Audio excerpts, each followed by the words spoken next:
Is AI a bubble or will it actually replace us? But what if both are true? Let me debunk this entirely for you. Let's take autocomplete as an example.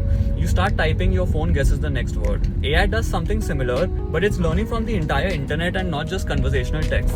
AI is not magic, it's math. It's not thinking, it's calculating probabilities to predict what comes next.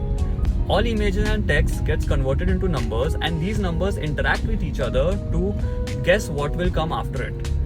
Turns out algebra combined with probability is literally running the world right now. The math that everyone deemed to be useless in school. All prompts go through a bunch of matrix multiplication, vectors, optimization loops, and billions of parameters tweaking themselves to minimize error and give the best possible response. But here's the catch. Behind all this brilliance, there's a cost. The cost of immense electricity that's powering these planetary scale calculations through thousands of GPUs at the data centers. A single rack at a data center consumes as much electricity as a small village.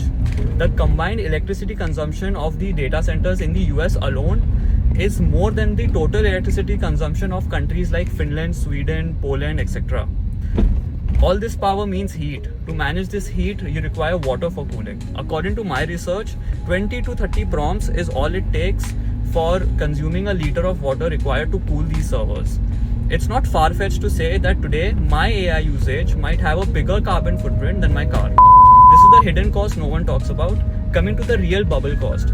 AI is the only thing that's driving the GDP growth of the US economy. You take AI-related investments out and the US GDP growth rate is at a mere 0.1%, which is the near recession territory.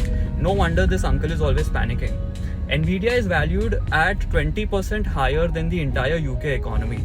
So the question is not whether AI can do it. The question is whether these companies can make enough money to justify these inflated valuations and stay environmentally friendly at the same time.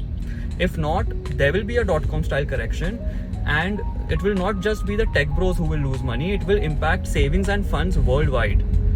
So according to me, AI is a revolution. But like all other revolutions, the hype will crash before the real value delivering companies stick around. And AI is here to stay, and it's gonna change more things than we know. Let me know what you guys think in the comments.